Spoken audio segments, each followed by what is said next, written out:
నమస్తే, welcome to yo-yo TV. ప్రస్తుతం మనం ఉస్మానియా యూనివర్సిటీలో ఉన్నాం. ఏదైతే గ్రూప్ 1 సంబంధించిన అంశం రాష్ట్రంలో చర్చనీయాంశంగా మారుతూ ఉంది. ఒక్కొక్కరు ఒక్కోలా మాట్లాడుతూ ఉన్నారు. సో మరి ఇప్పుడు కొంతమంది స్టూడెంట్స్ మనతో పాటు ఉన్నారు. సో గ్రూప్ 1లో ఎలాంటి అవకతవకలు జరగలేదు, అంత ప్రాపర్గానే ఉంది. కొందరు కావాలని దుష్ప్రచారం చేస్తూ ఉన్నారని చెప్పి కూడా వాళ్ళు చెప్తా ఉన్నారు. మాట్లాడించే ప్రయత్నం చేద్దాం.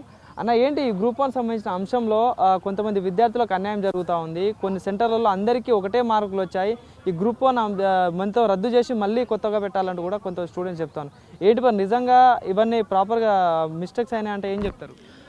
అయితే వాస్తవానికి గతంలో 2 సార్ల ఎగ్జామ్ క్యాన్సిల్ అయిన సందర్భం, మరి 2 సార్లు క్యాన్సిల్ అయిన తర్వాత ఇప్పుడు నిర్వహించేటువంటి ఎగ్జాము ఈ లక్షలాది రూపాయలు నెల జీతాలు తీసుకునేటువంటి అధికారులకు కొంచెం విచక్షణ జ్ఞానం అనేది ఉండాలి కదా. ఇప్పుడు రాష్ట్ర ప్రభుత్వము, రాష్ట్ర ముఖ్యమంత్రి దాన్ని సమీక్ష చేసేటువంటి క్రమంలో ఇప్పుడు ఈ అధికారులు ఏసీలలో కూర్చొని అక్కడ ఆర్డర్లు వేసుకుంటా ఎగ్జామ్ను బయోమెట్రిక్ పెట్టే క్రమంలో ఒకే సెంటర్లో 70 మందికి వచ్చింది అనేది ఒక ఆరోపణ ఉన్నది.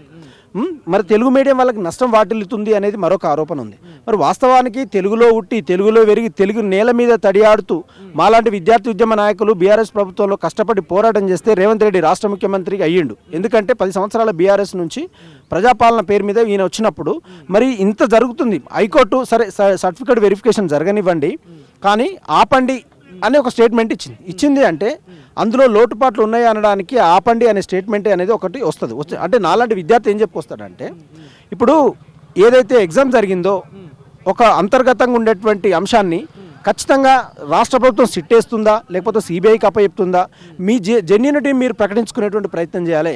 వాళ్ళు ఏం మాట్లాడుతారు, ఇప్పుడు ఇదంతా ప్రతిపక్షాల కుట్ర అంటే మేమైతే ప్రతిపక్షం కాదు కదా, మేము ప్రజాపక్షమే కదా. మేము కేసీఆర్ సార్ మీద కొట్లాడినాం, ఇప్పుడు మీ మీద కూడా మీరు చేస్తే సర్క్యులర్ కావచ్చు, హెచ్చు భూములు కావచ్చు కొట్లాడుతూ ఉన్నాం. అంటే జెన్యూనిటీగా ప్రజాస్వామ్యంలో ఒక భావ ప్రకటన స్వేచ్ఛను మా హక్కును మేము కాపాడుకునే క్రమంలో ఈ గ్రూప్ 1 అనేటువంటిది నష్టం వాటిల్లింది అనడానికి సాక్ష్యాలు వస్తున్న క్రమంలో దీన్ని ఎలా నివృత్తి చేయాలి? ఒక రాష్ట్ర ముఖ్యమంత్రిగా బాధ్యతాయుతమైనటువంటి పదవిలో ఉన్నటువంటి మీరు అధికారులకు ఏం సలహాలు ఇస్తారు, వాటిని ఎట్లా సమీక్ష చేస్తారు, వాళ్ళ లోటుపాట్లు ఏమిటి? ఒకసారి అధికారులందరినీ పిలిపించిన తర్వాత హైకోర్టు ఏ ప్రాతిపదికన ఎగ్జామ్ ఆపిచ్చింది, దాంట్లో ఉన్న లోటుపాట్లు ఏంది, ఒకే దాంట్లో 70 మందికి అవకాశం వచ్చింది అన్నప్పుడు ఆ 70 మందికి రావడానికి ప్రధాన అవకాశం వాళ్ళకి మెరిట్ బేస్ ఉందా లేకపోతే ఏ రకంగా ఉంది అనేటువంటిది కూడా మనం అర్థం చేసుకోవాల్సిన అవసరం ఉన్నది. కాబట్టి ఈ అంశాలను కూడా రాష్ట్ర ముఖ్యమంత్రి పిలిపించేటువంటి ప్రయత్నం చేయాలి. పిలిపించి సమీక్ష చేసి మాట్లాడి ఈ ప్రజలకు ఒక సందేశాన్ని ఇచ్చేటువంటి ప్రయత్నం చేస్తే ఆస్పిరెంట్ కావచ్చు, లక్షలాది మందికి ఉండేటువంటి డౌట్ కావచ్చు, మొత్తం అది క్లియరెన్స్ అవుతుంది. లేని పక్షంలో మళ్ళీ బీఆర్ఎస్ చేస్తున్న మోసం కాంగ్రెస్ చేస్తున్న అన్నప్పుడు నీ రాష్ట్ర ప్రభుత్వం మీద వ్యతిరేకత వస్తుంది, నీ మీద వ్యతిరేకత వస్తుంది. ఎందుకంటే ఇప్పుడు కాంగ్రెస్ అంటే ఏందో అనేది అందరికీ తెలుసు.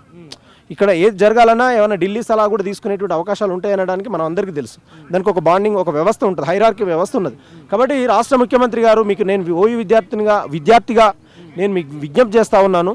ఖచ్చితంగా గ్రూప్ 1లో అవకతవకలు జరిగాయా లేదా అనేటువంటిది మీరు వాళ్ళ అంతర్గత మనోభిప్రాయాన్ని బహిర్గతపరిచే క్రమంలో ఫ్యాక్ట్ ఫైండింగ్ ద్వారా నిర్ధారణ కమిటీ వేసి ఒకసారి ప్రజలందరికీ వాస్తవాలు పరిచయం చేసేటువంటి ప్రయత్నం చేయండి. ఒక ప్రశ్న అంటే ఒక స్టూడెంట్గా మీరేమనుకుంటున్నారు? మరి చాలామంది ఏమంటా ఉన్నారంటే కొన్ని సెంటర్లలో, ఒక 20 సెంటర్లలో కలిపి 700 పైగా మందికి ఒకటే మార్కులు రావడం, 0.5 డిఫరెన్స్లో రావడం, ఒక సెంటర్లో అయితే దగ్గర 70 మందికి ఒకటే మార్కులు రావడం అని చెప్పేసి కూడా వాళ్ళు చెప్తా ఉన్నారు. సో మరి ఏమంటారు, మరి నిజంగా జరిగాయంటారా?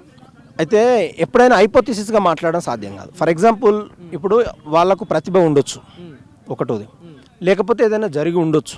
అంటే మనము ఫ్యాక్ట్ చెప్పడం సాధ్యం కాదు. ఇప్పుడు నేనేం చెప్తా, ఒకవేళ అలా వచ్చినాయి అంటే వాళ్ళ తెలివైన ఉండొచ్చు, లేకపోతే ఏదైనా జరిగి ఉండొచ్చు అనే 2 అంశాల మీద థింక్ చేసే క్రమంలో ఇదే కొంచెం డౌట్గా ఉన్నది కాబట్టి రాష్ట్ర ప్రభుత్వం ఖచ్చితంగా దీన్ని పరిగణనలోకి తీసుకొని కమిటీ వేసేటువంటి ప్రయత్నం చేయాలి. లేదు అంటే ఇది పెద్ద ఉద్యమం అయిందనుకో, నువ్వు తర్వాత డిస్టర్బెన్స్ అవుతుంది కదా. ఇప్పుడు సెంట్రల్ యూనివర్సిటీ ఆఫ్ హైదరాబాద్లో 400 ఎకరాలు అక్రమంగా నువ్వు తీసుకొని పర్యావరణానికి విఘాతం కలిగిస్తున్నావు అనుకున్నాడు. ఇంట్లో ఉన్న వ్యక్తి నుంచి అమెరికాలో ఉండే వ్యక్తి వరకు కూడా ఒక చలనం వచ్చింది. ఆ చలనం వచ్చినప్పుడు నువ్వు ఎంత బ్లేమ్ అయిపోయావు? అంటే ఇక్కడ మేము చెప్పుకొచ్చేది ఏంటంటే రేవంత్ రెడ్డి గారికి, ఇప్పుడు మీరు ఏదైతే అడిగిన క్వశ్చన్స్ ఉన్నాయో అవన్నీ కూడా కొంచెం ఒకే మార్కు, ఒక 0.5తోనే డిఫరెన్స్ ఉన్నది, ఒకే దాంట్లో 70 మందికి వచ్చినాయి, ఒకే ఫ్యామిలీ వాళ్ళకు వచ్చినాయి అనే సందర్భాలు ఉన్నాయి కనుక వాటి ప్రజలకు ఇప్పుడు భావప్రకటన స్వేచ్ఛ మాది హక్కు ఉన్నది అనుకున్నప్పుడు నువ్వు చెప్పే బాధ్యత నీది ఉంటుంది కదా. మేము విమర్శిస్తాము, అడుగుతాము, గొంతెత్తుతాము, మాట్లాడతాము, ఏలెత్తుతాము.